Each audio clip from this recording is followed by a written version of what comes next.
ഓം ശാന്തി. ഞാൻ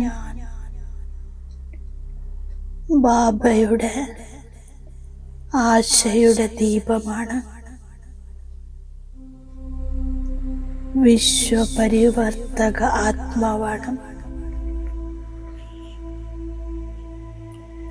എനിക്ക് ഈ സംഗമയുഗത്തിലാണ് സദാ ബാബയോട് സ്നേഹമുള്ളത്. സമയം സമീപമെത്തുന്നതനുസരിച്ച് എൻ്റെ ഹൃദയത്തിൽ ഈ സങ്കല്പവും ഉന്മേഷവും നിറഞ്ഞിരിക്കുന്നു. ഇപ്പോൾ എന്തെങ്കിലും ചെയ്യണം.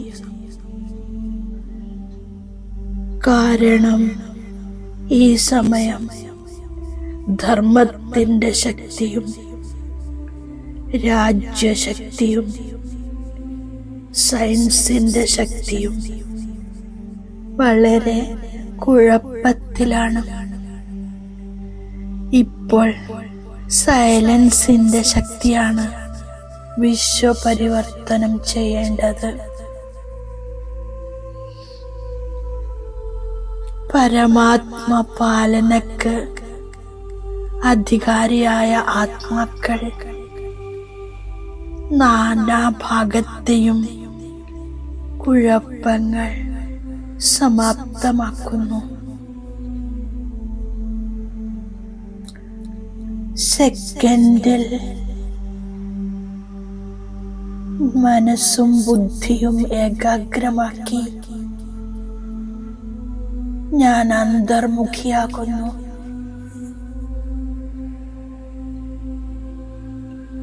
എൻ്റെ സർവസങ്കൽപ്പങ്ങളും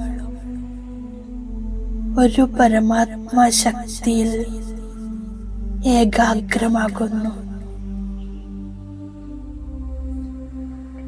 ഒരു ബാബയോട് നിരന്തരം ക്ലിയർ കണക്ഷൻ, ക്ലോസ് റിലേഷൻ, സമീപത്തിൻ്റെ സംബന്ധം വെക്കുന്നു.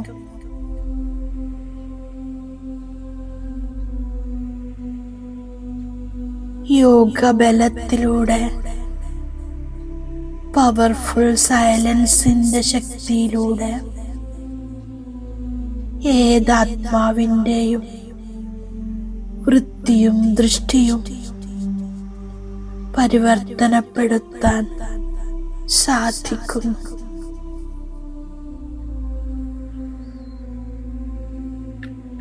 അന്യാത്മാക്കളെ ദൂരെയാണെങ്കിലും സന്മുഖത്തിൽ അനുഭവം ചെയ്യിക്കാൻ സാധിക്കുന്നു.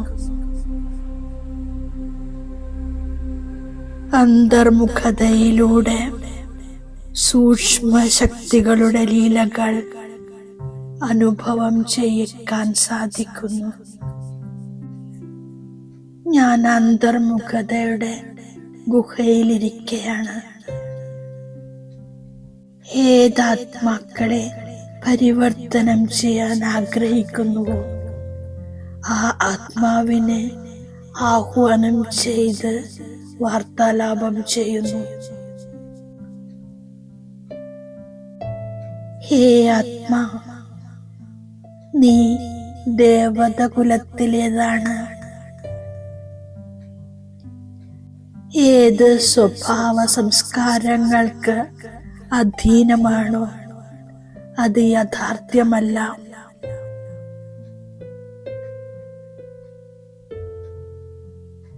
തന്റെ ബുദ്ധിയുടെ കണക്ഷൻ പരമാത്മാവിനോട് ചേർത്ത് ദൈവിക സംസ്കാരം ധാരണ ചെയ്യൂ.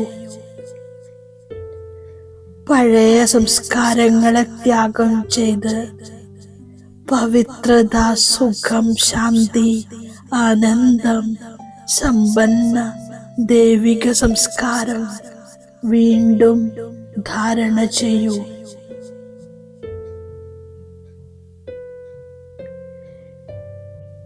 മുക്തി, ജീവൻ മുക്തിയുടെ സമ്പത്ത് പരമാത്മാ ശിവബാബയിൽ നിന്നും വീണ്ടും പ്രാപ്തി ചെയ്യൂ. ഞാൻ ആ ആത്മാവിന് പവർഫുൾ സെർച്ച് നൽകുന്നു. ബാബയിൽ നിന്നും ലൈറ്റ് മൈറ്റിന്റെ കിരണങ്ങൾ എന്നിലൂടെ ആ ആത്മാവിലെത്തുന്നത് ഞാൻ അനുഭവം ചെയ്യുന്നു. എന്റെ ദിവ്യ ദൃഷ്ടിയിലൂടെ കാണുന്നു. യോഗബലത്തിലൂടെ അനുഭവം ചെയ്യുന്നു. ആത്മാവിന്റെ പരിവർത്തനം നടക്കുന്നു. ആത്മാവിന്റെ സമ്പൂർണ്ണ സഹയോഗം പ്രാപ്തമാകുന്നു. ആത്മാവിന്റെ കണക്ഷൻ ഒരു ബാബയോട് ചേർത്തിരിക്കുന്നു.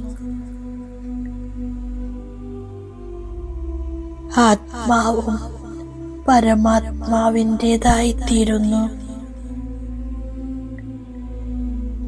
ഇപ്പോൾ ഞാൻ എന്റെ വിശ്വകല്യാണകാരി രൂപം ഇമർജ് ചെയ്യുന്നു. വിശ്വത്തിന്റെ ഗ്ലോബിനെ കാണുന്നു. എണ്ണമറ്റ ആത്മാക്കൾ നക്ഷത്രങ്ങളെ പോലെ തിളങ്ങുന്നു. ഞാൻ ആത്മാവിന് അവരുടെ ആത്മീയ സേവ ചെയ്യണം. ഏകാഗ്രചിത്തമായി സ്വയം ചൈതന്യ ശിവശക്തി രൂപത്തിൽ ഇമർജാകുന്നു. എന്റെ സങ്കല്പം, ദൃഷ്ടി, വരദാനി ഹസ്തം ഏകാഗ്രമാണ്. ഞാൻ ശിവശക്തിയായി വിശ്വത്തിലെ ആത്മാക്കൾക്ക് അശാന്തി, ദുഃഖി ആത്മാക്കൾക്ക് ശാന്തി, ശക്തി, നിരോഗി സ്ഥിതിയുടെ വരദാനം നൽകുന്നു. ഈ വരദാനങ്ങൾ പ്രാപ്തി ചെയ്ത് സർവാത്മാക്കളും ശാന്ത, നിരോഗി, ശക്തിശാലിയായിക്കൊണ്ടിരിക്കുന്നു. പരമാത്മാവിൽ നിന്നും ഗതി, സദ്ഗതിയുടെ സമ്പത്തെടുക്കുന്നു. ബ്രാഹ്മണരായ നമ്മൾ ബാബയുടെ കൂടെയുണ്ട്. പരിവർത്തന കാര്യത്തിലും കൂട്ടുകാരാണ്. ബാപ്പദാദ നിർദ്ദേശം നൽകുന്നു.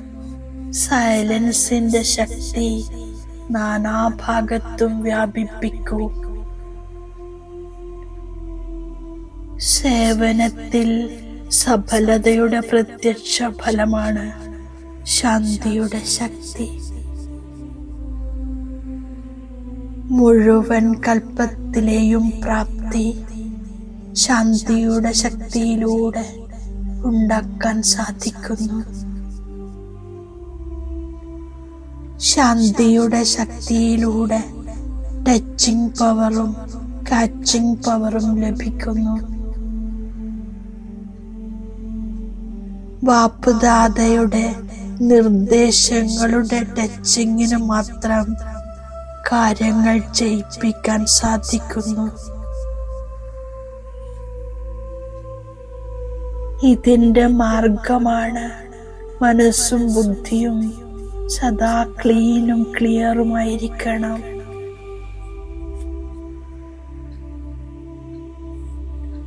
അപ്പോൾ മാത്രമേ മനസ്സിലും ബുദ്ധിയിലും ബാബയുടെ ടച്ചിങ്ങിന് വരാൻ കഴിയുകയുള്ളൂ.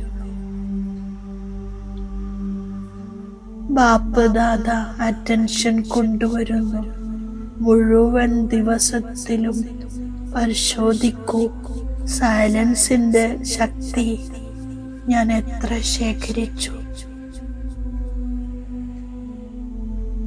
സേവനം ചെയ്യുമ്പോഴും സൈലൻസിന്റെ ശക്തി വാക്കുകളിലുണ്ടാകണം. ശാന്തിയുടെ ശക്തിയാൽ സമ്പന്നമായി സേവ ചെയ്യണം. എല്ലാവരുടെയും ഹൃദയത്തിൽ നിന്നും ഈ വിളി ഉയരുകയാണ്. ഒടുവിൽ സ്വർണിമ പ്രഭാതം എപ്പോൾ വരും? ബാപ്പുദാദ പറയുന്നു, സേവനം ചെയ്ത് ഉയരത്തിലുള്ള സ്ഥാനത്ത് വന്ന് ബാപ്പുദാദയോടൊപ്പം ഇരിക്കൂ. രണ്ടാമത്തെ നിർദ്ദേശമാണ് സൃഷ്ടിചക്രത്തിൽ നോക്കൂ. സംഗമത്തിന്റെ സൂചി മുകളിൽ കാണിക്കുന്നു. സേവനം ചെയ്ത് മുകളിൽ പോയി ഉയർന്ന സ്ഥാനത്തിരിക്കൂ. ഞാൻ ബാബ തന്നിരിക്കുന്ന വരദാനത്തിന്റെ സ്വരൂപമാകുന്നു. ഏത് സാഹചര്യത്തിലും സുരക്ഷിതരായിരിക്കുന്ന എയർ കണ്ടീഷൻ ടിക്കറ്റിന്റെ അധികാരിയാകൂ. ബാബയുടെ കൂടെ ഇരിക്കുക മാത്രം ചെയ്യുന്നു. അപ്പോൾ അളവറ്റ സമ്പാദ്യം ശേഖരണമായിക്കൊണ്ടിരിക്കും. എങ്ങനെയുള്ള സാഹചര്യമായാലും സാഹചര്യം കടന്നു പോകും, പക്ഷേ സന്തോഷം പോകരുത്. ബാബയുടെ അവ്യക്ത സൂചനയാണ്. സെക്കൻഡിൽ എല്ലാ സങ്കല്പങ്ങളെയും ഒതുക്കി ഒരു സങ്കല്പത്തിൽ സ്ഥിതി ചെയ്യൂ. സർവകർമ്മേന്ദ്രിയങ്ങളുടെ കർമ്മത്തിൽ സ്മൃതിക്കുപരി ആത്മീയ സ്വരൂപത്തിൽ സ്ഥിതി ചെയ്യൂ. അപ്പോൾ കർമാതീത സ്ഥിതിയുടെ അനുഭവം ഉണ്ടാകുന്നു. ഓം ശാന്തി.